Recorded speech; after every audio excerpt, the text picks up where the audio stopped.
ഇത് കേരള തമിഴ്നാട് അതിർത്തി ഗ്രാമമായ താളൂർ. നീലഗിരി ജില്ലയിലാണ് താളൂർ സ്ഥിതി ചെയ്യുന്നത്. ഈ പാലത്തിന്റെ അപ്പുറമാണ് തമിഴ്നാട്. പോലീസുകാരുടെയും ഫോറസ്റ്റുകാരുടെയും വാഹന പരിശോധനയ്ക്ക് ശേഷം മാത്രമേ വാഹനങ്ങൾ കടത്തിവിടുകയുള്ളൂ. ടോള് കൊടുക്കാതെ അപ്പുറത്തേക്ക് കടക്കാനും സാധിക്കില്ല. മാവോയിസ്റ്റ് ഭീഷണി ഉള്ളതിനാൽ കർശന പരിശോധനയാണ് ഇവിടെ. വാഹനങ്ങൾ മാത്രമേ പരിശോധിക്കുകയുള്ളൂ. ഇത് കാണുന്നത് കേരള പോലീസിന്റെ ക്യാമറയാണ്.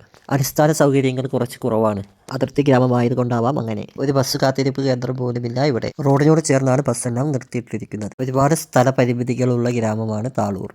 പരിമിതികൾ കുറവാണെങ്കിലും ഒരുപാട് കച്ചവട സ്ഥാപനങ്ങളുള്ള ഒരു ഗ്രാമമാണ് താളൂർ. പലചരക്ക്, പച്ചക്കറി കടകൾ, hotel, cool bar, saloon, textile shop, കാർഷിക ഉൽപ്പന്നങ്ങൾ, hardware, chicken, beef, fish, beverage, ATM, mobile shop, medical shop, അങ്ങനെ നീളുന്നു താളൂരിന്റെ വികസനം. ലോക്കൽ ജീപ്പ് കൊണ്ട് ഉപജീവനം നടത്തുന്നവരും. സ്ഥല പരിമിതികൾ കൊണ്ട് വീർപ്പ് മുട്ടുന്ന ഒരു ഗ്രാമം. ഒരു അന്തർ സംസ്ഥാന പാതയാണ് ഇത്. താളൂരിലെ ഒരു മൊബൈൽ ഷോപ്പിന്റെ ഉടമ. താളൂരിന്റെ മുഖച്ഛായ തന്നെ മാറാൻ സാധ്യതയുള്ള Nilgiri arts and science college സ്ഥിതി ചെയ്യുന്നതും ഇവിടെയാണ്. കേരളത്തിലെ പോലെ ജനമൈത്രി പോലീസല്ല ഇവിടെ. അനമ്പ് കാണിക്കാൻ നിന്ന അടിയുറപ്പാ.